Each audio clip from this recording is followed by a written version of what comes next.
आप सभी को प्रभु यीशु मसीह के नाम से जय मसीह की। आज मैं आप लोगों को कुछ वचन बताने जा रहा हूँ जो कि बहुत ही आशीषित और अनुग्रहित होने वाले हैं। वैसे तो पूरी की पूरी बाइबल ही आशीषित और अनुग्रह वाले वचन से भरी हुई है, लेकिन उनमें से कुछ चंद वचनों को लेकर आज मैं आप लोग के बीच में रखने वाला हूँ, जो कि ऐसे वचन है जिसको आप रोज पढ़ोगे तो आपका जीवन एक सफलतापूर्वक जीवन हो जाएगा। तो आइए उन वचनों की ओर हम बढ़ते हैं। पहला वचन इस प्रकार है, नीति वचन 16 अध्याय का 3 वचन। अपने कामों को यहोवा पर डाल दे, इससे तेरी कल्पनाएं सिद्ध होगी। तो इस वचन में हम देख सकते हैं आपका जो भी काम है उसे परमेश्वर के हाथ में सौंप दीजिए, परमेश्वर आपके काम को सफल कर देगा। तो आइए दूसरे वचन की ओर बढ़ते हैं। तो इस प्रकार है, पहला राजा 2 अध्याय उसका 3 वचन। और जो कुछ तेरे परमेश्वर यहोवा ने तुझे सौंपा है उसकी रक्षा करके उसके मार्गों पर चला करना, और जैसे मूसा की व्यवस्था में लिखा है वैसे ही उसकी विधियों तथा आज्ञाओं और नियमों और चितौनियों का पालन करते रहना, जिससे जो कुछ तू करे और जहाँ कहीं तू जाए उसमें तू सफल होएगा। इस वचन में हम देखते इस प्रकार कहा गया है, जब हम परमेश्वर के मार्गों पर चलते हैं, परमेश्वर के वचन के अनुसार चलते हैं, तो हमारा हर एक कार्य सफल हो जाएगा। तो आइए हम इसी के साथ तीसरे वचन की ओर बढ़ते हैं, जो कि लूका 16 अध्याय का 10 से लेकर 11 तक हम पढ़ सकते हैं।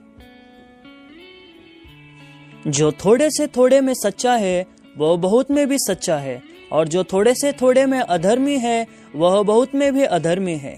इसलिए जब तुम अधर्म के धन में सच्चे न ठहरे तो सच्चा धन तुम्हें कौन सौंपेगा।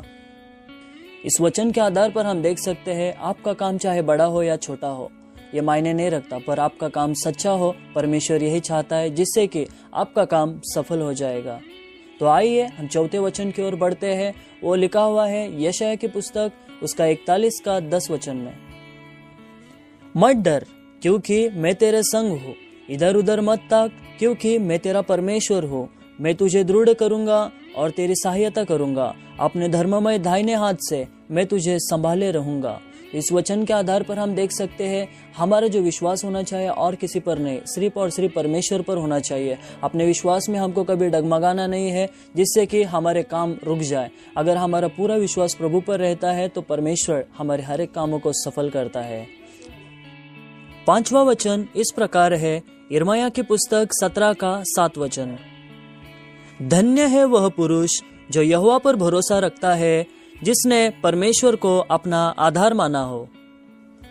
इस वचन के आधार पर हम देख सकते हैं हमारे जीवन का जो आधार होना चाहिए सिर्फ और सिर्फ परमेश्वर होना चाहिए। हमारा पूरा भरोसा और विश्वास परमेश्वर पर होना चाहिए, जिससे कि हमारा हर एक काम सफल हो जाएगा। तो आइए इसी के साथ 6वें वचन की ओर बढ़ते हैं, जो कि व्यवस्था विवरण 8 का 18 में हम पढ़ सकते हैं। परंतु तू अपने परमेश्वर यहोवा की स्मरण रखना, क्योंकि वही है जो तुझे सम्मति प्राप्त करने की सामर्थ इसलिए देता है कि जो वाचा उसने तेरे पूर्वजों से शपथ खाकर बांधी थी उसको पूरा करे, जैसा आज प्रकट है। हमारे हर कामों में हम सिर्फ परमेश्वर को स्मरण करें, इससे हमारा हर एक काम सफल हो जाएगा। तो आइए इसी के साथ और एक वचन को हम पढ़ेंगे, जो 7वां वचन है, भजन संहिता 37 का 4 वचन। यहोवा को अपने सुख का मूल जान, और वह तेरे मनोरथों को पूरा करेगा।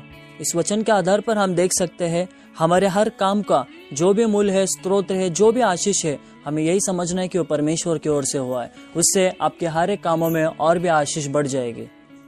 इसी के साथ नंबर 8 पर जो वचन है, नीति वचन 3 अध्याय का 1 से लेकर 4 वचन तक। हे मेरे पुत्र, मेरी शिक्षा को न भूलना, अपने हृदय में मेरी आज्ञाओं को रखे रहना, क्योंकि ऐसा करने से तेरी आयु बढ़ेगी और तू अधिक कुशल से रहेगा। कृपा और सच्चाई तुझसे अलग न होने पाए, वरन उनको अपने गले का हार बनाना और अपने हृदय रूपी पट्टियों पर लिखना। तो तू परमेश्वर और मनुष्य दोनों का अनुग्रह पाएगा, तू अति बुद्धिमान होगा।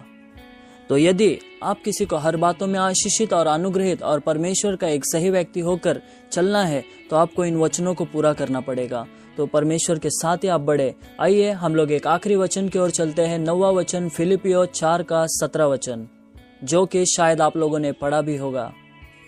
यह नहीं कि मैं दान चाहता हूँ, परंतु मैं ऐसा फल चाहता हूँ जो तुम्हारे लाभ के लिए बढ़ता जाए।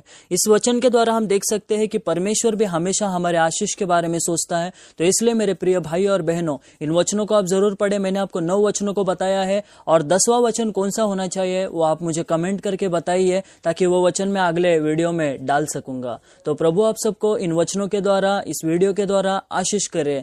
मैं आपसे चाहता हूँ कि इस वीडियो को ज्यादा से ज्यादा आप शेयर कीजिए। Praise the Lord.